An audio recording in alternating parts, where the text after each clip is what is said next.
ನಮಸ್ಕಾರ ಗುರುಗಳೇ. ನಮಸ್ಕಾರ ಗುರುಗಳೇ. ನಮಸ್ಕಾರ ಗುರುಗಳಿಗೆ. ಆಚಾರ್ಯರಿಗೆ ಅನಂತ ನಮಸ್ಕಾರಗಳು. ನಮಸ್ಕಾರ ಆಚಾರ್ಯ. ನಮಸ್ಕಾರ ಗುರುಗಳೇ. ನಮಸ್ಕಾರ ಉಪತಿರನುಮೇಜಂ ಶುಭ್ರಕಾಜಂ ಸಖಾಜಂ ಸುಖಮಯಮನಪಾಜಂ ಮುಕ್ತ್ಯುಪಾಜಂ ವಿಮಾಜಂ ನೃಹಜಮಹಮಮೇಜಂ ಧ್ಯೇಯಮಾಮ್ನಾಜಗೇಜಂ ಸದಜಮಸದಜೇಯಂ ಶ್ರೀಸಹಾಜಂ ಭಜೇಯಂ ಅಂಜನಾಸೂನು ಸಾನ್ನಿಧ್ಯಾತ್ ವಿಜಯೇನ ವಿರಾಜಿತಂ ಅಜಿತ ಪ್ರೀತಿಜನಕಂ ಭಜೇಹಂ ವಿಜಯಧ್ವಜಂ ತಪಸ್ವಾಧ್ಯಾಯ ಶುಶ್ರೂಷಾ ಕೃಷ್ಣ ಪೂಜಾರತಂ ಮುನಿಂ ವಿಶ್ವೇಶವಿಷ್ಟದಂ ವಂದೇ ಪರಿಮ್ರಾಟ್ ಚಕ್ರವರ್ತಿನಂ ಶ್ರೀ ಗುರುಭ್ಯೋ ನಮಃ. ಹರಿ ಓಂ. ಜನ್ಮಾದ್ಯಸ್ಯ ಜತೋನ್ಮಜಾದಿತರತಶ್ಚಾರ್ಥೇಷ್ವಭಿಘ್ನಸ್ವರಾಟ್ ತೇನೇ ಬ್ರಹ್ಮ ಹೃದಯಾದಿ ಕವಯೇ ಮುಹ್ಯಂತಿ ಯಂ ಸೂರಜಃ ತೇಜೋ ವಾರಿಮೃದಾಂ ಯಥಾ ವಿನಿಮಯೋ ಯತ್ರ ತ್ರಿಸರ್ಗೋ ಮೃಷಾ ಧಾಮ್ನಾ ಸ್ವೇನ ಸದಾ ನಿರಸ್ತಕುಹಕಂ ಸತ್ಯಂ ಪರಂ ಧೀಮಹಿ. ಓಂ ಸ್ವಸ್ತ್ಯಸ್ತು ಸತಾಂ ಅಶೇಷ ಸನ್ಮಂಗಲಾನಿ ಭವಂತು. ಸಮ್ಯಕ್ ಶ್ಲೋಕೈಕ ಶ್ರವಣ ಪಠನ ಮಾತ್ರೇಣ ವಕ್ತುಶ್ಚ ಶ್ರೋತॄಣಾಂ ನಿಖಿಲ ಕಲಿಕೃತ ಕಲ್ಮಷ ಅಪನೋದನ ಪಡುತ್ತರೆ. ಶ್ರೀಮದ್ಭಾಗವತೆ ಮಹಾಪುರಾಣೆ ದ್ವಿತೀಯ ಸ್ಕಂಧೆ ದ್ವಿತೀಯಾಧ್ಯಾಯೇ ಅದ್ಯ ಕಥಾನುವಾದೇ ಸತಿ ಕಿಂಚಿತ್ ಪೂರ್ವ ಕಥಾನುವಾದಃ.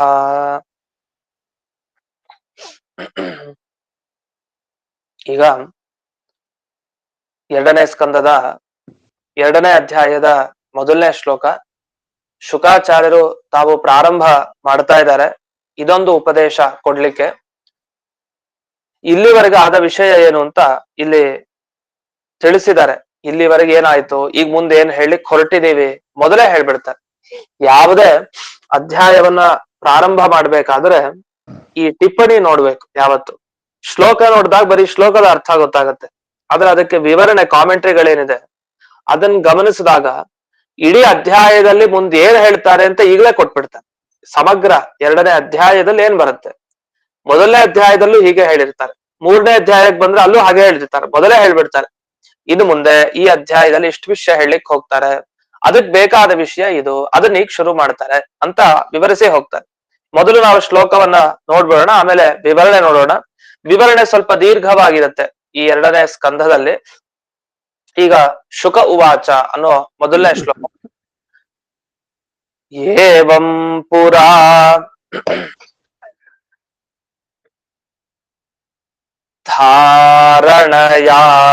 ಧಾರಣಯಾತ್ಮಯೋನಿಃ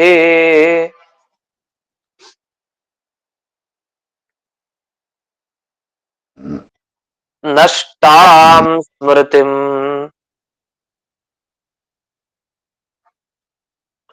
ಪ್ರತ್ಯವರುಹ್ಯ ತುಷ್ಯನ್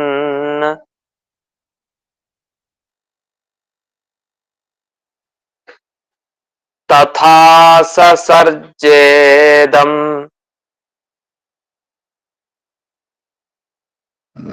ಅಮೋಘ ದೃಷ್ಟಿಃ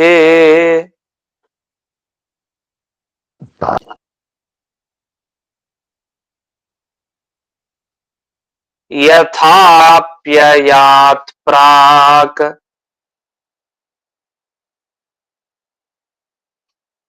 ವ್ಯವಸಾಯ ಬುದ್ಧಿಃ.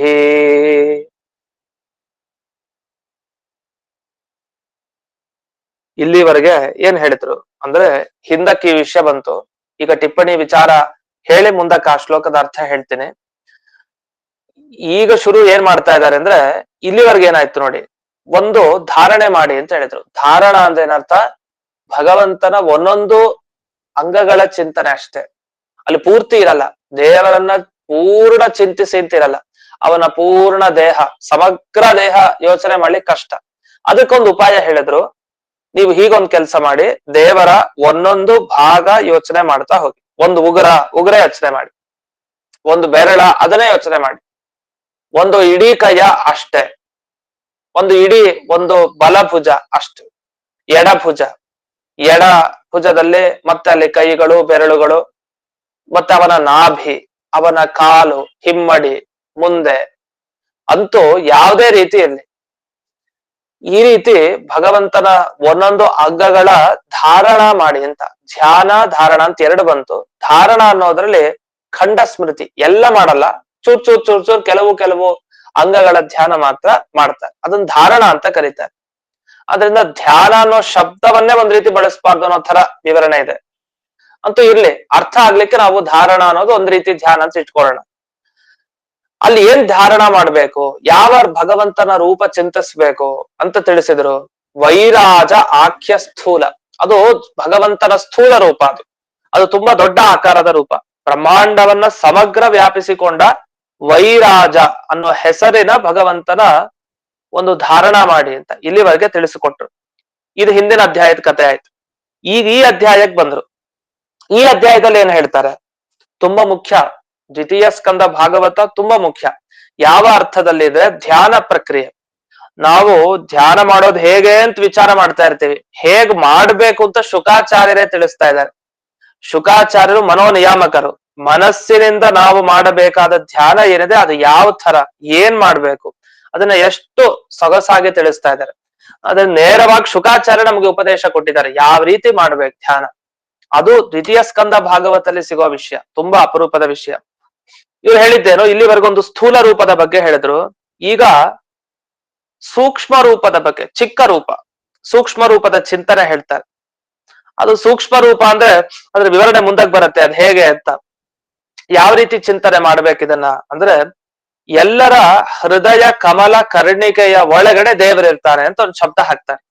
ಹೃದಯ ಕಮಲ ಕರ್ಣಿಕೆಯ ಒಳಗಡೆ ಅಂತ ಬಂತು. ಹೃದಯ ಕಮಲ ಕರ್ಣಿಕೆ ಅಂದ್ರು ನಮಗ್ ಗೊತ್ತಿದೆ, ನಮ್ಮ ಹೃದಯ ಅದು ಕಮಲ ತಂತೆ ಹೃದಯ ಭಾಗ.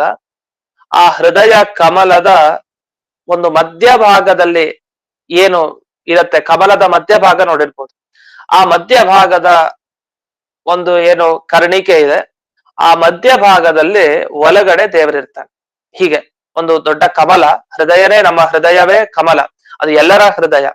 ಆ ಎಲ್ಲರ ಹೃದಯ ಕಮಲದ ಕರ್ಣಿಕೆಯ ಒಳಗಡೆ ದೇವರಿರ್ತಾನೆ. ಆ ದೇವರನ್ನ ಚಿಂತನೆ ಮಾಡ್ಬೇಕು. ಆ ದೇವರಿಗೆ ಏನ್ ಹೆಸರು, ಹೊರಗಡೆ ಬ್ರಹ್ಮಾಂಡವನ್ನ ಸಮಗ್ರ ವ್ಯಾಪಿಸ್ಕೊಂಡಿರೋ ದೇವರಿಗೆ ವೈರಾಜ ಅಂತ ಹೆಸರು, ಅಥವಾ ವಿರಾಟ್ ಅಂತಾನೂ ಕರಿಬಹುದು. ಅವೆಲ್ಲ ವಿರಾಟ್ ರೂಪ ಅಂತ ಪ್ರಸಿದ್ಧಿಗೆ ಬಂದಿದೆ. ಅದು ವಸ್ತುತಃ ವೈರಾಜ ಅಂತ ಅದರ ಹೆಸರು. ಅದು ವಿರಾಟ್ ಅಂತ ತಪ್ಪೇನಲ್ಲ, ಒಂದ್ ರೀತಿ ನೋಡಿದಾಗ ಏನ್ ತಪ್ಪಲ್ಲ. ಆದ್ರೆ ವೈರಾಜ ಅನ್ನೋದು ನಿಜವಾಗಿ ಹೆಸರು. ಯಾಕೆ ವಿರಾಟ್ ಅಂದ್ರೆ ಬ್ರಹ್ಮಾಂಡಕ್ಕೆ ಹೆಸರು, ಬ್ರಹ್ಮಾಂಡದ ವ್ಯಾಪಿಯಾದ ರೂಪಕ್ಕೆ ವೈರಾಜ ಅಂತ ಅದಕ್ಕೆ ಹೆಸರು. ಈ ಹೃದಯ ಕಮಲ ಕರ್ಣಿಕೆಯಲ್ಲಿ ಒಳಗಡೆ ಇರೋ ದೇವರ ರೂಪಕ್ಕೆ ಏನ್ ಹೆಸರು ಅಂದ್ರೆ ಆತ್ಮ ಅಂತ ಅದರ ಹೆಸರು. ಆತ್ಮ ಅಂತ ಕರೀತಾರೆ. ಆತ್ಮ ಅಂದ್ರೆ ಮತ್ತೆ ಜೀವ ಅಲ್ಲ. ಕೆಲವ್ರು ಏನ್ ಅಪಾರ್ಥ ಮಾಡ್ಕೊಂಡ್ರು, ನಮ್ಮ ಹೃದಯ ಕಮಲದ ಒಳಗಡೆ ಇರೋದು ಜೀವನೇ, ನಾವೇ ಇದೀವಿ, ನಮ್ ಧ್ಯಾನ ನಾವೇ ಮಾಡ್ಬೇಕು ಅಂತ. ನಮ್ ಧ್ಯಾನ ಮಾಡಿದ್ರೆ ನಮ್ಗೇನೋ ಒಳ್ಳೇದಾಗತ್ತ, ಏನ್ ಉಪಯೋಗ ಆದ್ರಿಂದ? ಹೃದಯ ಕಮಲದ ಒಳಗಡೆ ಇರೋಂಥ, ಕಮಲ ಕರ್ಣಿಕೆಯ ಒಳಗಡೆ ಇರೋ ಆ ಭಗವಂತನ, ಆತ್ಮ ಅನ್ನೋ ಹೆಸರಿನ ಭಗವಂತನ ಧಾರಣೆ ಮಾಡಿ ಅಂತ. ಮತ್ತೆ ಇದು ಧ್ಯಾನ ಅಲ್ಲ, ಮತ್ತೆ ಇನ್ನೊಂದು ಧಾರಣೆ ಹೇಳಿದ್ರು. ಸರಿ, ಇದು ಮಾಡಿದ್ರೇನು, ಉಪಾಸನೆ ಮಾಡಿದ್ರೆ ಏನಾರೊಂದು ಫಲ ಉಂಟಾ, ವಿಶೇಷ ಪ್ರಯೋಜನ ಉಂಟಾ? ಹೌದು, ಇದಕ್ಕೂ ಒಂದು ಪ್ರಯೋಜನ ಇದೆ. ಹಿಂದಕ್ಕೊಂದು ಪ್ರಯೋಜನ ಹೇಳಿದ್ರು, ಮನೋನೈರ್ಮಲ್ಯ. ನಿಮ್ಮ ಮನಸ್ಸು ಶುದ್ಧ ಆಗ್ಬೇಕು ಅಂದ್ರೆ, ಯೋಚನೆ ಎಲ್ಲ ಹೊರಟೋಗ್ಬೇಕು, ಬೇಡದೇ ಇರೋ ಯೋಚನೆ ಎಲ್ಲ ಹೋಗ್ಬೇಕು, ನೆಮ್ಮದಿಯಾಗಿರ್ಬೇಕು ಅಂದ್ರೆ ಮನೋನೈರ್ಮಲ್ಯ ಸಂಪಾದನೆಗೋಸ್ಕರ ಹಿಂದೆ ವೈರಾಜ ರೂಪದ ಚಿಂತನೆ ಮಾಡಿ ಅಂತ ಬಂತು. ಇದಕ್ಕೂ ಒಂದು ಪ್ರಯೋಜನ ಇದೆ, ವಿಶೇಷ ಪ್ರಯೋಜನ. ಅದು ಯಾವುದು ಅಂತ ಮುಂದಕ್ಕೆ ಈ ಅಧ್ಯಾಯದಲ್ಲಿ ತಿಳಿಸ್ತಾರೆ. ಇದನ್ನ ತಿಳಿಸೋ ಮುಂಚೆ ಇದು ಮುಖ್ಯ ವಿಷಯ. ದ್ವಿತೀಯ ಸ್ಕಂದದ ಈ ದ್ವಿತೀಯ ಅಧ್ಯಾಯದಲ್ಲಿ ಮುಖ್ಯ ವಿಷಯ ಇದು. ಇದನ್ನ ಹೇಳಿಕ್ ಹೊರಡ್ತಾರೆ. ಆದ್ರೆ ಮುಂಚೆ ಈ ಧಾರಣ ಏನ್ ಮಾಡ್ಬೇಕಲ್ಲ, ಭಗವಂತನ ಒಂದೊಂದು ಅಂಗಗಳ ಧ್ಯಾನ ಮಾಡ್ಬೇಕಲ್ಲ, ಇದ್ರಲ್ಲಿ ಬೇಗ ತೊಡಗ್ಬೇಕು ನಾವು. ಈಗ ಮನುಷ್ಯರಿಗೆ ಉಪದೇಶ ಕೊಟ್ರೆ ಬೇಗ ಕೆಲಸ ಮಾಡಲ್ಲ, ಯೋಚಿಸ್ತಾರೆ ಇದು ಹೇಗ್ ಮಾಡೋದು, ಯಾವಾಗ ಮಾಡೋದು, ಏನು ಅಲ್ಲ, ಕೇಳಿದ್ಮೇಲೆ ಶುರು ಮಾಡ್ಲೇಬೇಕು ಅಂತ. ಯಾವ್ದಾರ ಒಂದು ಒಳ್ಳೆ ಸತ್ಕರ್ಮ ಇದೆ, ಅದನ್ನ ಕೇಳಿದ್ವಿ ಅಂದ್ರೆ ಶುರು ಮಾಡೇ ಬಿಡೋದು. ಆದ್ ಕೂಡ ಅದು ಮುಂದೆ ಎಷ್ಟು ದಿವಸ ನಡೆಯುತ್ತೋ ಅದು ಬೇರೆ ವಿಷಯ, ಶುರು ಅಂತೂ ಮಾಡ್ಬಿಡೋದು. ಕ್ಷಿಪ್ರ ಪ್ರವೃತ್ತಿ ಆಗ್ಬೇಕು ಅಂತ. ಕೇಳಿದ ಕೂಡಲೇ ಬೇಗ ಆ ವಿಷಯವನ್ನ ಮಾಡ್ಲಿಕ್ಕೆ ತೊಡಗ್ಬೇಕು ಮನುಷ್ಯ. ಮತ್ತೆ ಅಷ್ಟೇ ಅಲ್ಲ, ನೀವು ಬರೀ ಪ್ರಯೋಜನ ಹೇಳ್ತಾ ಕೂತ್ರೆ ಸಾಲಲ್ಲ. ಒಂದು ಉದಾಹರಣೆ ಕೊಡಿ, ಯಾರಾದ್ರೂ ಇಂತಹ ಧಾರಣೆ ಮಾಡಿದ್ದಕ್ಕೊಂದು ಫಲ ಪಡ್ಕೊಂಡಿದ್ದಾರೆ ಅಂತ ಒಂದು ಉದಾಹರಣೆ ಕೊಡಿ. ಉದಾಹರಣೆ ಕೊಡಿ ನಾವು ಒಪ್ಕೊಳ್ತೀವಿ. ಸುಮ್ನೆ ಇದ್ರ ಬಗ್ಗೆ ಇಷ್ಟೆಲ್ಲ ವಿಸ್ತಾರವಾಗಿ ಹೇಳ್ಬಿಟ್ಟು ಮಾಡಿ ಅಂದ್ರೆ ಯಾರು ಈ ತರ ಮಾಡಿದವ್ರು ಉಂಟಾ? ಮಾಡಿದವ್ರಿಗೆ ಒಂದೇನಾರು ಫಲ ಸಿಕ್ತಾ? ಅದಕ್ಕೇನಾದ್ರು ಒಂದು ಉದಾಹರಣೆ ಕೊಡ್ಬೇಕಲ್ಲ. ಆ ಉದಾಹರಣೆ ಕೊಡ್ಬೇಕು ಅಂತ ಆದ್ರೆ ಕೊಡ್ತೀವಿ. ಅದಕ್ಕೊಂದು ಉದಾಹರಣೆ ಕೊಡ್ತಾರೆ ಶುಕಾಚಾರ್ಯರು. ಮೊದಲು ಅದಕ್ಕೆ ಉದಾಹರಣೆ ಕೊಟ್ಬಿಡ್ತಾರೆ. ನಿಮ್ಮ ಪ್ರಶ್ನೆಗೆ ಈ ಪ್ರಶ್ನೆಗೆ ಏನಿದೆ ಅದು ಉತ್ತರ ಕೊಟ್ಬಿಡ್ತಾರೆ. ಕೊಟ್ಟು ಬ್ರೂಹಿ ಯದ್ವಾವಿಪರ್ಯಯಂ ಅಂತ ಇದಕ್ ಸಂಬಂಧಪಟ್ಟ ಹಾಗೆ ಏನೇನಿದೆಯೋ ವಿರುದ್ಧವಾದದ್ದು ಅದನ್ನು ತಿಳಿಸ್ಕೊಡಿ ಅಂತಾನು ಒಂದು ಹಿಂದೆ ಒಂದು ಪ್ರಶ್ನೆ ಮಾಡಿರ್ತಾನೆ ಪರೀಕ್ಷಿತರಾಗ. ಅದನ್ನ ನಾವು ನೆನಪಿಸ್ಕೊಂಡ್ರೆ ಗೊತ್ತಾಗತ್ತೆ. ಅದರ ಬಗ್ಗೆನೂ ಕೂಡ ಮುಂದಕ್ಕೆ ಈ ಅಧ್ಯಾಯದಲ್ಲಿ ತಿಳಿಸ್ತಾರೆ ಅಂತ. ಇಷ್ಟು ಮೊದಲೇ ಪೀಠಿಕೆ ಕೊಟ್ಬಿಡ್ತಾರೆ. ಅದರಿಂದ ಏನಾಯ್ತು ಅಂದ್ರೆ ಮುಂದೆ ಒಳಗಡೆ ಇರೋ ಭಗವಂತ, ಆತ್ಮ ಅನ್ನೋ ಭಗವಂತನ ಬಗ್ಗೆ ಧಾರಣೆ ಮಾಡೋದು ಹೇಗೆ ಅಂತ ಅದನ್ನ ತಿಳಿಸ್ಕೊಡ್ತಾರೆ.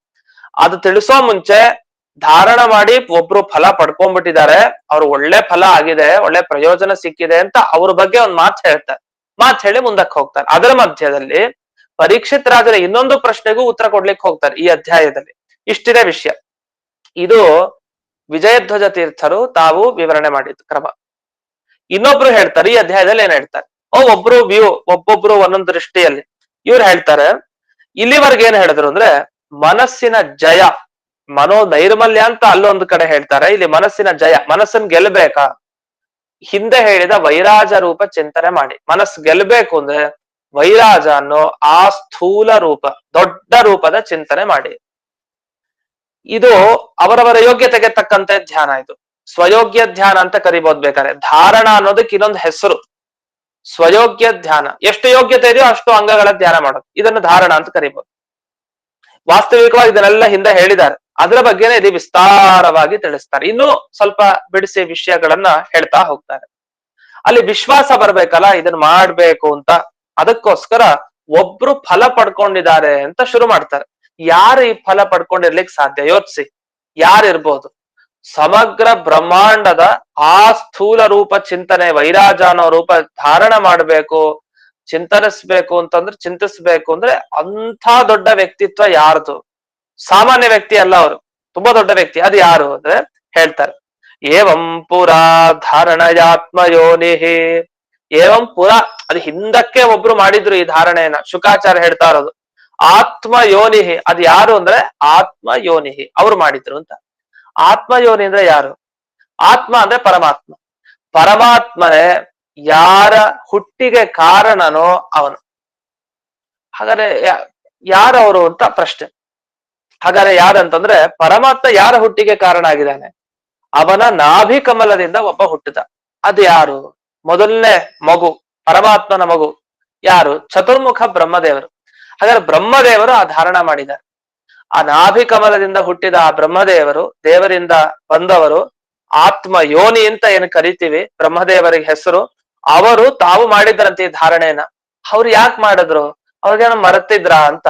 ಅದಕ್ಕೊಂದು ಮಾತಿದೆ. ಏನಂದ್ರೆ ಚತುರ್ಮುಖ ಬ್ರಹ್ಮದೇವರು ಕಲ್ಪಗಳಲ್ಲಿ ಸೃಷ್ಟಿ ಮಾಡ್ತಾರೆ. ಒಂದ್ ಕಲ್ಪದಲ್ಲಿ ಸೃಷ್ಟಿ ಮಾಡ್ತಾರೆ, ಒಂದ್ ಪ್ರಳಯ ಆಗೋಗತ್ತೆ ಮಧ್ಯಕ್ಕೆ, ಮತ್ತೆ ಆಮೇಲೆ ಸೃಷ್ಟಿ ಮಾಡ್ತಾರೆ. ಹೀಗ್ ನಡೀತಾ ಹೋಗುತ್ತೆ. ಈ ಒಂದ್ಸರಿ ಸೃಷ್ಟಿ ಮಾಡಿದಾರಲ್ಲ, ಮಧ್ಯಕ್ಕೆ ಒಂದ್ ಪ್ರಳಯ ಆಗೋಯ್ತಲ್ಲ, ಮತ್ ಇನ್ನೊಂದ್ ಕಲ್ಪ ಬಂದಾಗ ಸೃಷ್ಟಿ ಮಾಡ್ಬೇಕು ಅಂದ್ರೆ ನೆನಪಿರ್ಬೇಕಲ್ಲ ಹಿಂದೆ ಏನ್ ಮಾಡಿದ್ದು ಅಂತ. ಯಾಕೆ ಪ್ರಳಯ ಮಧ್ಯಕ್ಕೆ ಆಗೋಗಿರೋದು ಸ್ವಲ್ಪ. ಆ ಪ್ರಳಯ ಆಗಿದ್ದ ಕಾರಣ ಮುಂದಿನ ಕಲ್ಪದಲ್ಲಿ ಆ ಕಲ್ಪದಲ್ಲಿ ನಾನು ಏನೇನ್ ಮಾಡಿದ್ದೆ ನೆನಪಿಸ್ಕೊಳ್ಬೇಕಲ್ಲ, ತುಂಬಾ ಕಷ್ಟ. ಈಗ ಬ್ರಹ್ಮದೇವರು ನೆನಪಿಸ್ಕೊಳ್ಬೇಕಾಗಿದೆ. ಯಾಕಂದ್ರೆ ಅವ್ರು ಮಾಡೋ ಸೃಷ್ಟಿ ಒಂದಲ್ಲ ಎರಡಲ್ಲ, ಇಡೀ ಜಗತ್ತಿನ ಪ್ರತಿಯೊಂದು ಕಣದಲ್ಲಿ ಏನೇನೋ ಸೃಷ್ಟಿ ಅಂತ ಆಗಿದೆ, ಅದ್ರ ಹಿಂದೆ ಬ್ರಹ್ಮದೇವರ ಪಾತ್ರ ಇದೆ. ಅಷ್ಟು ಸೃಷ್ಟಿ ಮಾಡಿದ ಬ್ರಹ್ಮದೇವರಿಗೆ ನೆನಪು ಎಷ್ಟಿರ್ಬೇಕಾಗದೆ? ಪ್ರತಿಯೊಂದು ನೆನಪಿಸ್ಕೊಳ್ತಾ ಇರ್ಬೇಕು. ಜೀವನ ಕಣಗಳು ಎಷ್ಟೆಷ್ಟು ಜನ ಇದ್ದಾರೆ, ಎಷ್ಟು ಅಂಥವ್ರ ಎಲ್ಲಾ ನೆನಪಿಸ್ಕೊಂಡು ಮತ್ತೆ ಮುಂದಿನ ಕಲ್ಪ ಸೃಷ್ಟಿ ಮಾಡ್ಬೇಕಲ್ಲ. ಅದಕ್ಕೆ ಅವಾಗ ಮರ್ತ ಹೋಗ್ಬಿಟ್ಟಿರತ್ತಂತೆ. ಅದ್ ಯಾಕಂದ್ರೆ ಕಾಲಕ್ರಮದಲ್ಲಿ ಅದು ದಿವಸ ಕಳೆದಂತೆ ಮರೆಯೋದ್ ಜಾಸ್ತಿ, ಗಂಟೆಗಳಲ್ಲೇ ಕ್ಷಣಗಳಲ್ಲೇ ಮರೆಯೋದ್ ಜಾಸ್ತಿ. ಗಂಟೆಗಳು ಇರ್ಲಿ, ಆ ದಿವಸ ಇರ್ಲಿ, ವರ್ಷ ಇರ್ಲಿ, ಆ ಕ್ಷಣಗಳಲ್ಲಿ ಮರೆಯೋದ್ ಜಾಸ್ತಿ. ಬೇಗ ಕೇಳಿದ ವಿಷಯ ನೆನಪೇ ಆಗಲ್ಲ.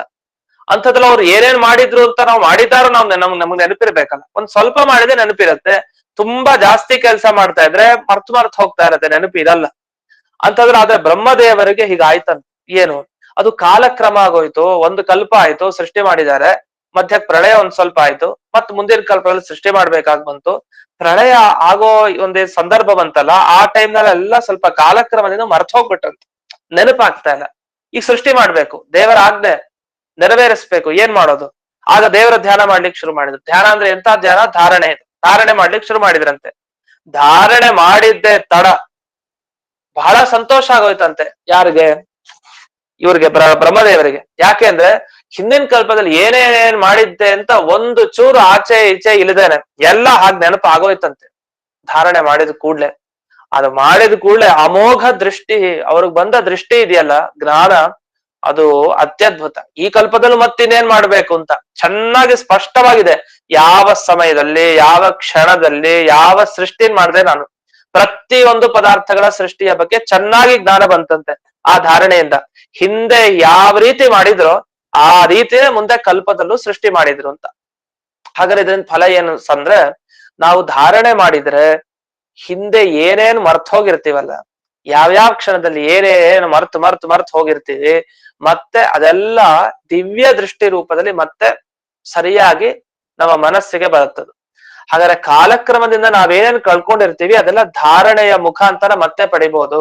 ಹಾಗಾದ್ರೆ ಜಪಕ್ಕೆ ವಿಶೇಷ ಮಹತ್ವ ಯಾಕೆ, ಧ್ಯಾನಕ್ಕೆ ಯಾಕೆ ಮಹತ್ವ ಜಾಸ್ತಿ ಅಂದ್ರೆ, ಹಿಂದೆ ನಾವು ಮಾಡಿರ್ತೀವಿ ಆ ಕೆಲಸಗಳನ್ನ, ಅದ್ರ ನೆನಪೇ ಆಗಲ್ಲ, ಮರ್ತ್ ಹೋಗ್ತಾ ಇರತ್ತೆ. ಹಾಗಾಗಲ್ಲ. ದೇವರ ಧ್ಯಾನ, ದೇವರ ಧಾರಣೆ ಮಾಡ್ದಷ್ಟು ಮನಸ್ಸು ಎಷ್ಟು ಶಕ್ತಿಯನ್ನ ಪಡೆಯತ್ತೆ ಅಂದ್ರೆ, ಹಿಂದೆ ಏನೇನೇನೇನಾಗಿತ್ತೋ ಅದೆಲ್ಲ ನೆನಪಕ್ ಬರುತ್ತೆ, ದಿವ್ಯ ದೃಷ್ಟಿ ಬರುತ್ತೆ. ಹಾಗಾದ್ರೆ ಧಾರಣ ಮಾಡಿದ್ದಕ್ಕೆ ಫಲ ಏನು ಅಂದ್ರೆ ಅಮೋಘ ದೃಷ್ಟಿ. ಅದು ಸಿಗಲ್ಲ, ತುಂಬಾ ಕಷ್ಟ. ಅದನ್ನ ಧಾರಣೆ ಮಾಡಿ ಅಂತ ಶುಕಾಚಾರ್ಯರು ಮತ್ತೆ ಮತ್ತೆ ಅದನ್ನ ಒತ್ತು ಕೊಟ್ಟು ಅಂಶಕ್ಕೆ ಬೆಳೆಸ್ತಾ ಇದ್ದಾರೆ. ಈಗ ಆ ಶ್ಲೋಕದಲ್ಲಿ ಬರುವಂತಹ ಪದಗಳ ಅರ್ಥ ನೋಡೋಣ ಕೆಲವುದು.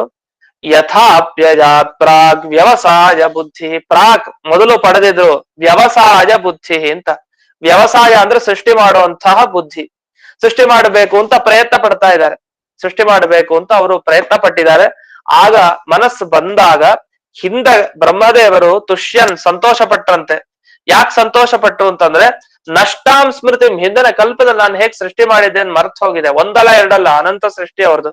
ಆದ್ರಿಂದ ಕಾಲಕ್ರಮದಲ್ಲಿ ಅದು ಹಾಗೇ ಸೃಷ್ಟಿ ಮಾಡ್ಬೇಕಲ್ಲ ಮುಂದಿನ ಕಲ್ಪದಲ್ಲಿ. ಅದಕ್ಕೋಸ್ಕರ ಬ್ರಹ್ಮದೇವರು ಆಗ ಧಾರಣೆ ಮಾಡಿ ಮತ್ತೆ ಅದನ್ನೆಲ್ಲ ಪಡೆದರು ಅಂತ ಬಂತು. ಆದ್ರಿಂದ ಬ್ರಹ್ಮದೇವರೇ ಫಲವನ್ನ ಪಡೆದಿದ್ದಾರೆ. ಹಾಗಾದ್ರೆ ಬ್ರಹ್ಮದೇವರು ಜೀವೋತ್ತಮರಾದ ಬ್ರಹ್ಮದೇವರೇ ಇಂಥ ಅನುಷ್ಠಾನ ಮಾಡಿ ದೇವರ ಕೃಪೆಯನ್ನ ಪಡೆದು ಅಮೋಘ ದೃಷ್ಟಿಯನ್ನ ಪಡಿತಾ ಇದ್ದಾರೆ. ಬ್ರಹ್ಮದೇವರು ಹೀಗ್ ಮಾಡ್ತಾರೆ ಅಂತಂದ ಮೇಲೆ ಎಲ್ರು ಧಾರಣವನ್ನ ಮಾಡ್ಲೇಬೇಕು. ಧಾರಣ ಸ್ವಯೋಗ್ಯತೆಗೆ ತಕ್ಕಂತೆ ಮಾಡ್ಬೇಕು ಅಂತ ಇಷ್ಟ ಆಯ್ತು. ಕಷ್ಟ, ಆದ್ರೆ ಎಷ್ಟು ಸಾಧ್ಯನೋ ಅಷ್ಟಂತೂ ಮಾಡ್ಲೇಬೇಕು. ಹೀಗೆ ಬ್ರಹ್ಮದೇವರು ಪಡೆದ ಫಲವನ್ನ ಇಲ್ಲಿ ಶುಕಾಚಾರ್ಯರು ನಿರೂಪಣೆ ಮಾಡಿ ಮುಂದಕ್ಕೆ ಹೋಗ್ತಾರೆ. ಒಂದ್ ಪ್ರಶ್ನೆ, ಈಗ ಈ ಮುಂದಿನ ಶ್ಲೋಕ ಹೋಗೋ ಮುಂಚೆ ಈ ಒಂದೊಂದು ಪ್ರಶ್ನೆ ಮಾಡ್ಕೊಳ್ತಾರೆ ಎರಡು ಟಿಪ್ಪಣಿಗಳಲ್ಲಿ. ಏನ್ ಪ್ರಶ್ನೆ ಮಾಡ್ತಾರೆ ಅಂದ್ರೆ, ಇದೇ ಸೊಗಸು. ಈ ಭಾಗಕ್ಕೆ ಏನ್ ಕರೀತಾರೆ ಅಂದ್ರೆ ಅವತರಣಿಕೆ, ಅವತಾರಿಕ ಅಂತ ಕರೀತಾರೆ. ಅವತಾರಿಕ ಎರಡೂ ಇದೆ. ಇದೆಲ್ಲ ಶಾಸ್ತ್ರದಲ್ಲಿ ಬಳಸ್ತಾ ಇರ್ತಾರೆ ಸಾಮಾನ್ಯ ಶಾಸ್ತ್ರ ಗ್ರಂಥಗಳಲ್ಲಿ. ಆದ್ರೆ ಭಾಗವತದಲ್ಲೂ ಹೀಗೆ. ಭಾಗವತ ಒಂದ್ ದೊಡ್ಡ ಶಾಸ್ತ್ರ, ಬ್ರಹ್ಮಸೂತ್ರ ಎಲ್ಲದರ ಅರ್ಥ ಇಲ್ಲಿ ಸಂಗ್ರಹ ಆಗಿದೆ. ಅವತರಣಿಕೆ ಅವತಾರಿಕೆ ಅಂದ್ರೆ ಏನ್ ಅರ್ಥ? ಇದನ್ನ ಮತ್ ನೆನಪಿಸ್ಕೊಬೇಕು. ಯಾರೇ ಹೇಳುದು ಅವತರಣಿಕೆ ಹೇಳು, ಅವತಾರಿಕೆ ಹೇಳು ಅಂತ ಕೇಳ್ತಾ ಇರ್ತಾರೆ. ಯಾವ್ದಾದ್ರು ಒಂದು ಶ್ಲೋಕ ಶುರು ಮಾಡಿದ್ರೆ ಅವತಾರಿಕೆ ಹೇಳು, ಅವತರಣಿಕೆ ಹೇಳು ಅಂತ. ಇದ್ರ ಅರ್ಥ ಏನು? ಒಂದ್ ಶ್ಲೋಕ ಹೊರಟಿದೆ, ಒಂದ್ ಅಧ್ಯಾಯ ಹೊರಟಿದೆ ಅಂದ್ರೆ ಮೊದಲು ಒಂದು ಚೂರು ಹೇಳ್ಬೇಕು, ಏನು ಹೇಳಲಿಕ್ಕೆ ಹೋಗ್ತಾ ಇದೀರಿ, ಏನು ಫಲ ಮುಂದೆ ಹೇಳೋದಕ್ಕೆ. ಅಂದ್ರೆ ಮೊದಲೇ ಸಾರ ಕೊಟ್ಬಿಡೋದು. 1 ಗಂಟೆ ಮಾತಾಡ್ತಾರೆ ಅಂದ್ರೆ ಮೊದಲು ಏನ್ ಹೇಳಲಿಕ್ಕೆ ಹೊರಟಿದೀವಿ ಅಂತ ಹೇಳ್ಬಿಟ್ರೆ 2 ನಿಮಿಷದಲ್ಲಿ, ಆಮೇಲೆ ಅದ್ರ ಬಗ್ಗೆನೆ ಕೊನೆಯವರೆಗೂ ಹೇಳ್ತಾರೆ ಅಂತ ಅರ್ಥ. ಮುಂದೆಲ್ಲ ಆ ಮೊದಲು ಹೇಳೋ ಪೀಠಿಕೆ ಇದೆಯಲ್ಲ, ಮುಂದೆ ಕೊಡೋ ವಿಷಯಕ್ಕೆ ಸಂಬಂಧಪಟ್ಟ ಹಾಗೆ ಮೊದಲು ಒಂದು ಹೇಳ್ತೀವಲ್ಲ, ಯಾಕೆ ಇದನ್ನ ಮುಂದೆ ಹೇಳ್ತಾ ಇದೀವಿ ಎಲ್ಲಕ್ಕೆ ಒಂದು ಕಾರಣ ಕೊಡ್ತೀವಲ್ಲ, ಆ ಕಾರಣ ಕೊಡುವಂತ ಭಾಗಗಳೆಲ್ಲ ಪೀಠಿಕೆ, ಉಪೋದ್ಘಾತ ಅಂತ ಏನ್ ಕರಿತೀವಿ, ಹಾಗೆ ಅವತರಣಿಕೆ, ಅವತಾರಿಕೆ ಅಂತ ಕರಿತೀವಿ. ಈಗ ದೇವರ ಅವತರಣಿಕೆ, ಅವತಾರ ಅಂತೆಲ್ಲ ನಾವ್ ಹೇಳ್ತಾ ಇರ್ತೀವಿ ಸಾಮಾನ್ಯ. ದೇವರ ಅವತಾರ ಮಾಡ್ತಾರೆ ಅಂದ್ರೆ ಏನ್ ಕಾರಣ? ಯಾಕೆ ಬಂದ ದೇವರು? ಅವತಾರ ಯಾಕೆ ಮಾಡ್ದ? ಈ ಕಾರಣದಿಂದ ದೇವತೆಗಳೆಲ್ಲ ಪ್ರಾರ್ಥನೆ ಮಾಡಿದ್ರು, ಅಲ್ಲಿ ದುಷ್ಟರ ದಮನ ಆಗ್ಬೇಕಾಯ್ತು, ಶಿಷ್ಟರ ರಕ್ಷಣೆ ಆಗ್ಬೇಕು, ದೇವರ ಅವತಾರ ಮಾಡಿದ. ಅವತಾರ ಮಾಡ್ಲಿಕ್ಕೆ ದೇವರು ಒಂದು ಕಾರಣ ಕೊಡ್ತೀವಿ, ಏನೋ ಒಂದು, ಅದು ಅವತರಣಿಕೆ ಅಂತ ಇಟ್ಕೊಳ್ಳಿ. ಹಾಗೆ ಇಲ್ಲಿ ಗ್ರಂಥದ ಅವತಾರ ಆಗ್ತಾ ಇದೆ. ಒಂದು ಶ್ಲೋಕ ಅವತಾರ, ಇಲ್ಲಿವರೆಗೂ ಒಂದ್ ಶ್ಲೋಕ ಆಯ್ತು. 2ನೇ ಶ್ಲೋಕ ಅವತಾರ ಅಂದ್ರೆ ಮುಂದೆ ಬರ್ತಾ ಇದೆ. ಆ ಅವತಾರ ಆಗಬೇಕು ಅಂದ್ರೆ ಅದಕ್ಕೊಂದು ಬೇಕಲ್ಲ ಕಾರಣ. ಏನಕ್ಕೆ ಹೊರಡ್ತಾ ಇದೆ 2ನೇ ಶ್ಲೋಕ? ಪ್ರತಿ ವಾಕ್ಯಕ್ಕೂ ಕೂಡ ಹೀಗೆ ಶಾಸ್ತ್ರದಲ್ಲಿ ಚರ್ಚೆ ಇರುತ್ತೆ. ಒಂದ್ ಶ್ಲೋಕ ಹೇಳಿದ್ವಾ, ಅದಕ್ಕೆ ಸಂಬಂಧಪಟ್ಟಾಗ ಏನಕ್ಕೆ ಹೇಳ್ತಾ ಇದಾರೆ ಈ ಶ್ಲೋಕ, ಮೊದಲು ಹೇಳ್ಬೇಕು ಅದನ್ನ. ಅದಕ್ಕೆ ಪ್ರತಿದಕ್ಕೂ ಬಿಡಿಸಿರ್ತಾರೆ. ಕೆಲವು ಸಲ ಆ ಶ್ಲೋಕದ ಅರ್ಥ ನೋಡ್ಕೊಂಡು ಹೇಳಿರ್ತೀವಿ, ಕೆಲವು ಸಲ ಮೊದಲೇ ಹೇಳಿರ್ತೀವಿ. ಈಗ ಮೊದಲು ಅದರ ಬಗ್ಗೆ ನೋಡೋಣ. ಎರಡನೇ ಶ್ಲೋಕ ಯಾಕೆ ಹೋಗ್ತಾ ಇದೆ ಅಂದ್ರೆ, ಈಗ ನೀವೇನೋ ಧಾರಣೆ ಮಾಡಿ ಅಂತ ಹೇಳಿದ್ರಿ, ಬ್ರಹ್ಮದೇವರು ಮಾಡಿದ್ರು, ಫಲ ಪಡ್ಕೊಂಡ್ರು, ಎಲ್ಲ ಸರಿ. ಅಲ್ಲ, ಆಶ್ಚರ್ಯ ಆಗೋದು ದೇವರ ಬಗ್ಗೆ ಮಾತನಾಡ್ಲಿಕ್ಕಾಗತ್ತ? ನಮಗ್ ಮಾತಿಗೆ ದೇವ್ರು ಸಿಲುಕ್ತಾನ? ಇಲ್ಲ. ಮನಸ್ಸಿಗೆ ಯೋಚನೆ ಮಾಡ್ಲಿಕ್ ಬರತ್ತ? ವಾಂಗ್ ಮನಸ್ಸ ಅಗೋಚರ ಅಂತ ಅವನು ಪ್ರಸಿದ್ಧ. ಯಾರ ಮಾತಿಗೂ ಯಾರ ಮನಸ್ಸಿಗೂ ನಿಲುಕದೆ ಇರೋನು ದೇವರು. ಅಂತವ್ ನಾವು ಧಾರಣೆ ಮಾಡಿ ನಾವು ಅವನ ಬಗ್ಗೆ ಪಡ್ಕೊಂಡ್ಬಿಡ್ತೀನಿ, ದೇವ್ರ ನೋಡ್ಬಿಡ್ತೀನಿ, ಇದೆಲ್ಲ ಹೇಗ್ ಸಾಧ್ಯ? ಈ ಮಾತು ಒಪ್ಕೊಳ್ಳಿಕ್ ಬರತ್ತ ಅಂತ ಒಂದು ಪ್ರಶ್ನೆ. ಆದ್ರಿಂದ ಧಾರಣೆ ಮಾಡೋದು ಯಾಕೆ? ವಾಂಗ್ಮನಸ ಅಗೋಚರ ಯಥೋ ವಾಚೋ ನಿವರ್ತಂತೆ ಅಪ್ರಾಪ್ಯ ಮನಸಾ ಸಹ ಅಂತ ಒಂದು ಪ್ರಸಿದ್ಧ ವೇದವಾಕ್ಯ.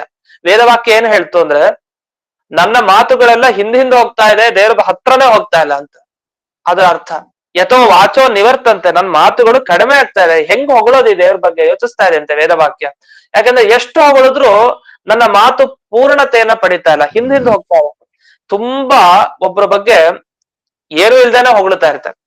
ಕೆಲವ್ರ ಬಗ್ಗೆ ಜಾಸ್ತಿ ಇದ್ರು ಅಷ್ಟು ಹೇಳಿದ್ರು ಇನ್ನೂ ಯಾಕೋ ತೃಪ್ತಿ ಆಗ್ಲಿಲ್ಲ, ಇನ್ನೂ ಇವ್ರ ಬಗ್ಗೆ ಹೇಳಲಿಕ್ಕಿದೆ ಅಂತ ಹೇಳಿ ನಮ್ಮ ಮಾತುಗಳು ಕಡಿಮೆ ಅಂತ ಹೇಳಿ ಮುಕ್ತಾಯ ಮಾಡ್ಬಿಡ್ತಾರೆ. ಒಂದ್ ನಮಸ್ಕಾರ ಅಂತ ಮುಕ್ತಾಯ ಮಾಡ್ಬಿಡ್ತಾರೆ. ಇದ್ರ ಅಭಿಪ್ರಾಯ ಏನು? ಸೋತಿದ್ದಾರೆ ಅಂತ ಅರ್ಥ. ಯಾಕೆ ಹೇಳಲಿಕ್ಕೆ ವಿವರಣೆ ಮಾಡ್ಲಿಕ್ಕೆ ಬರ್ಲಿಲ್ವಲ್ಲ. ಅಷ್ಟು ಗುಣ ಇದೆ, ಅಷ್ಟು ಗುಣ ಹೇಳೋದು 5 ನಿಮಿಷದಲ್ಲಿ ಹೇಗೆ? ಅವ್ರ ಬಗ್ಗೆ ಪರಿಚಯ ಮಾಡ್ಬೇಕು. ಒಬ್ರ ಬಗ್ಗೆ ಅಷ್ಟು ಪರಿಚಯ ಮಾಡ್ಬೇಕು ಒಬ್ರ ಬಗ್ಗೆ ಅಂದ್ರೆ ತುಂಬಾ ಸಾಧನೆ ಮಾಡಿದ್ದಾರೆ. ಅಷ್ಟು ಸಾಧನೆ ಹೆಂಗ್ ಹೇಳೋದು?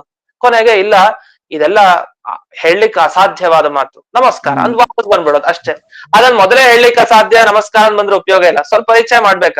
ಒಂದಿಷ್ಟು ಆದ್ರೂ ಪರಿಚಯ ಮಾಡಿ ನಮಗ ಆಗಲ್ಲ ನಮಸ್ಕಾರ ಅಂದ್ರೆ ಸರಿ. ವೇದವಾಕ್ಯ ಹಾಗೆ ಮಾಡಿದ್ಯಂತೆ, ದೇವರ ಬಗ್ಗೆ ಪರಿಚಯ ಮಾಡ್ಲಿಕ್ಕೆ ಶುರು ಮಾಡ್ತು. ಎಷ್ಟು ವೇದ? 4 ನಾವು ಬಾಯಿಗೆ ಹೇಳ್ತೀವಿ. ಅನಂತಾವೈ ವೇದ, ಪ್ರತಿ ಒಂದು ವೇದಗಳು ಅನಂತ, ಲೆಕ್ಕಕ್ಕಿಲ್ಲ. ಅದೆಲ್ಲ ಅನಂತವಾದ ವೇದ. ಪ್ರಯತ್ನ ಪಟ್ಟುವಂತೆ ಎಷ್ಟು ದೇವರ ಬಗ್ಗೆ ಹೇಳೋಣ ಅಂತ. ಯಥೋ ವಾಚೋ ನಿವರ್ತಂತೆ, ಆಗ್ತಾನೆ ಇಲ್ಲ. ಅಪ್ರಾಪ್ಯ ಮನಸಾ ಸಹ, ಮನಸ್ಸಿಗೆ ನಿಲುಕ್ತಾನೆ ಇಲ್ಲ. ಅಷ್ಟು ವಿಷಯಗಳು ದೇವ್ರ ಬಗ್ಗೆ ಇದೆ ಅಂತ ಬಂತು. ಮತ್ತೆ ವೇದವಾಕ್ಯನೇ ಹೇಳಿದೆ, ಮನಸ್ಸಿಗೂ ಸಿಲುಕಲ್ಲ, ಮಾತಿಗೂ ಸಿಲುಕಲ್ಲ ದೇವ್ರು. ಇನ್ ನಾವು ಧಾರಣೆ ಮಾಡಿದ ಕೂಡ ದೇವ್ರು ಕಂಡು ಬಿಡ್ತಾನ, ಪ್ರತ್ಯಕ್ಷ ಆಗ್ತಾನ ಅಂತ ಒಂದು ಪ್ರಶ್ನೆ ಮಾಡ್ಕೊಳ್ತಾರೆ. ಇದರ ಮೇಲೆ ಯಾದುಪತ್ಯದಲ್ಲಿ ಒಂದು ವಿವರಣೆ ಮಾಡಿದ್ದಾರೆ. ಅವರು ಒಂದು ವಿವರಣೆ ಕೊಡ್ತಾರೆ. ಏನ್ ಹೇಳ್ತಾರೆ ಅವರು? ಈಗ ಇಲ್ಲಿವರೆಗೂ ಒಂದು ಸಾಧನ ಹೇಳಿದ್ರು, ಮನಸ್ಸನ್ ಗೆಲ್ಲೋದ್ ಹೇಗೆ ಅಂತ ಒಂದು ಬಗ್ಗೆ ಹೇಳಿದ್ರು. ಧಾರಣೆ ಮಾಡಿ ಗೆಲ್ತೀರಿ. ಈಗೇನ್ ಹೇಳ್ತಾರೆ ಅಂದ್ರೆ, ದೇವರನ್ನ ಹೇಳಲಿಕ್ಕೆ ಬೇಕಾದಷ್ಟು ಶಬ್ದ ಇದೆ. ನಾವೇನ್ ಅನ್ಕೊಳ್ತೀವಿ, ದೇವರನ್ನ ಹೇಳೋ ಶಬ್ದ ವಿಶ್ವಂ, ವಿಷ್ಣು, ವಷಟ್ಕಾರ ಇಷ್ಟೇ ಅಂತ. ಅಲ್ಲ, ಅವರನ್ನ ಹೇಳಲಿಕ್ಕೆ ಇಂದ್ರ, ಯಮ, ನಿರುತಿ, ಚಂದ್ರ, ಏನೇನ್ ದೇವತೆಗಳಿಗೆ ಶಬ್ದ ಇದೆ ಅಲ್ಲ, ದೇವತೆಗಳಿಗೆ ಏನೇನೇನೇನ್ ಶಬ್ದ ಇದೆ, ಆ ಎಲ್ಲಾ ಶಬ್ದ ಮುಖ್ಯವಾಗಿ ಹೇಳೋದು ದೇವರನ್ನೇ ಹೇಳೋದು. ಆದ್ರೆ ಅವರೆಲ್ಲ ದೇವರಲ್ಲ. ಇಂದ್ರ ದೇವರು ಬೇರೆ, ಯಮದೇವರು ಬೇರೆ, ರುದ್ರದೇವರು ಬೇರೆ, ವಾಯು ದೇವರು, ಬ್ರಹ್ಮದೇವರು, ಎಲ್ರು ಬೇರೆ ಬೇರೆ. ಆದ್ರೆ ಅವರನ್ನ ಹೇಳೋ ಪ್ರತಿ ಶಬ್ದ ಆ ದೇವರಿಗಿದೆ, ಅವರಿಗೆ ಮುಖ್ಯವಾಗಿರೋದು. ದೇವರಿಗೆ ಅನಂತ ಶಬ್ದಗಳಿದೆ. ಅನಂತ ಶಬ್ದಗಳನ್ನು ಹೊಂದಿರೋ ದೇವರನ್ನು ಚಿಂತನೆ ಮಾಡೋದು ಹೇಗೆ ಅಂದ್ರೆ, ಯಾವ ಯಾವ ದೇವರ ಶಬ್ದಗಳಿದೆಯಲ್ಲ ಆ ಶಬ್ದಗಳನ್ನ ನೆನಪಿಸ್ಕೊಳ್ಬೇಕು. ಇಂದ್ರ ಅಂದ್ರೆ ಅದು ಸ್ವಾಮಿ ನೀನು, ಯಮ ಅಂದ್ರೆ ಅದು ನೀನು, ಯಮನಿಗೂ ಯಮ, ಇಂದ್ರನಿಗೂ ಇಂದ್ರ, ವಾಯುವಿಗೂ ವಾಯು, ಬ್ರಹ್ಮನಿಗೂ ಬ್ರಹ್ಮ ಅಂತ ಅರ್ಥ. ಈ ಅರ್ಥದಲ್ಲಿ ಈ ರೀತಿ ಸರ್ವನಾಮ್ನಾಂ ಭಗವಾನೇವ ಮುಖ್ಯ ವಾಚ್ಯ. ಎಲ್ಲ ಶಬ್ದಗಳು ಇಂಥ ದೇವತಾ ಶಬ್ದಗಳೆಲ್ಲ ಅದು ದೇವರನ್ನೇ ಹೇಳೋದು ಅಂತ ತಿಳಿಸ್ಲಿಕ್ಕೆ ಹೋಗ್ತಾ ಇದ್ದಾರೆ. ಈಗ ಅದು ಧಾರಣೆ ಮಾಡ್ಬೇಕು ನಿಜವಾಗಿ ಅಂತ. ಅಂದ್ರೆ ಏನರ್ಥ ಆಯ್ತು ಅಂದ್ರೆ, ಒಬ್ರು ಆ ರೀತಿ ಹಿನ್ನೆಲೆ ಕೊಟ್ರು, ವೇದರಾಶಿ ಸೋಲ್ತಾ ಇದೆ ಅನ್ನೋ ತರ ಒಂದು ವಿವರಣೆ ಕೊಟ್ರು. ಇವ್ರೇನ್ ವಿವರಣೆ ಕೊಟ್ರು ಅಂತಂದ್ರೆ, ಸರ್ವಶಬ್ದ ಸಮನ್ವಯ. ನಾವು ಸಮನ್ವಯ ಅಧ್ಯಾಯ ಕೇಳ್ತೀವಲ್ಲ, ಬ್ರಹ್ಮಸೂತ್ರದ ಮೊದಲನೇ ಅಧ್ಯಾಯ, ಅದನ್ನ ಇಲ್ಲಿ ಭಾಗವತ ಹೇಳ್ತಾ ಇದೆ. ಅಂದ್ರೆ ಎಷ್ಟು ಲಿಂಕ್ ಇದೆ ಬ್ರಹ್ಮಸೂತ್ರ ಅನುವ್ಯಾಖ್ಯಾನ ಸುಧಾ ಗ್ರಂಥಕ್ಕೂ ಈ ಭಾಗವತಕ್ಕೂ, ಎಷ್ಟು ಲಿಂಕ್ ಅದ ಇದೆ. ಇದೇನ್ ಹೇಳಿಕ್ ಹೋಗ್ತಂದ್ರೆ, ಸಕಲ ಶಬ್ದ ವಾಚ್ಯ ಪರಮಾತ್ಮ ಅಂತ ನಾವು ಯಾಕೆ ಓದ್ಕೊಳ್ಬೇಕು?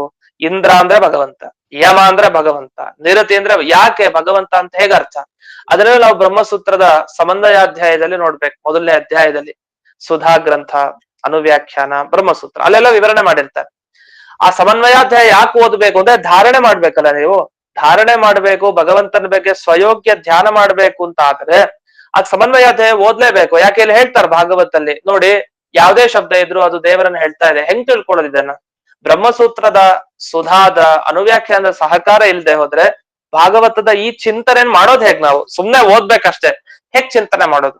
ಅದಕ್ಕೋಸ್ಕರ ಅವ್ರು ಆ ರೀತಿ ಇಲ್ಲಿ ವಿವರಣೆ ಕೊಟ್ಟು, ಈ ಎಲ್ಲಾ ಶಬ್ದಗಳು ದೇವರನ್ನ ಹೇಳ್ತಾರೆ ಅನ್ನುವ ಧಾರಣೆ ಮಾಡ್ಬೇಕು. ಅದಕ್ಕೋಸ್ಕರ ಮುಂದೆ ಶುಕಾಚಾರ್ಯರು ತಾವು ನಿರೂಪಣೆ ಮಾಡ್ತಾ ಹೋಗ್ತಾರೆ ಅಂತ. ಇಲ್ಲಿಗೆ ಅದರ ಪೀಠಿಕಾ ಭಾಗ ಬಂತು. ಏನ್ ಹೇಳ್ತಾರೆ ಮುಂದೆ ಆ ಶ್ಲೋಕಗಳ ವಿವರಣೆ ಅನ್ನೋದನ್ನ ನಾಳೆ ದಿವಸ ನೋಡೋಣ ಅಂತ ಹೇಳ್ತಾ ಇಂದಿನ ಪಾಠವನ್ನ ಅಸ್ಮಲ್ ಗುರುವಂತರ್ಗತ ವ್ಯಾಸತೀರ್ಥ ಗುರುವಂತರ್ಗತ ಭಾರತೀಯ ರಮಣ ಮುಖ್ಯ ಪ್ರಾಣಾಂತರ್ಗತ ಮೂಲ ಗೋಪಾಲಕೃಷ್ಣನಿಗೆ ಅರ್ಪಣೆ ಮಾಡ್ತೇನೆ. ಕೃಷ್ಣ ನಮಸ್ಕಾರ ಗುರುಗಳೇ, ಧನ್ಯವಾದಗಳು. ಧನ್ಯವಾದಗಳು. ಆಚಾರ್ಯರಿಗೆ ಅನಂತ ಧನ್ಯವಾದಗಳು. ನಮಸ್ಕಾರ. ನಮಸ್ಕಾರ ಆಚಾರ್ಯ. ಹರೇ ನಮ ಆಚಾರ್ಯ.